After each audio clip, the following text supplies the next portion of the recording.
Cute kaayo gyud yang cover pang kuan jud pang kids gyud siya o colorful kaayo and even sa sulod niya mga sis. So this journal belongs to so ibutang ilahangalan cute kayo ang bata diha o nay kuan mura siya kana ganing watermark o nice kaayo para masulatan sa ilahang ngalan.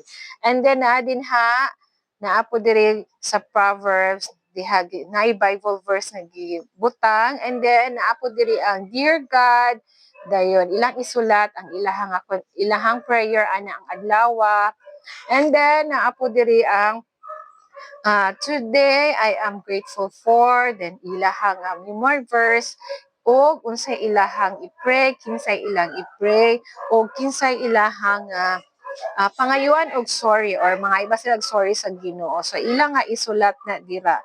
So mo na ni siya through sa tibuok nga journal nato mga sis ana. So ubay-ubay ni siya mga sis ang iyang nga pages and naara sa ato nga yellow basket baga ang cover ani mga sis. So check out na sa ato nga yellow basket.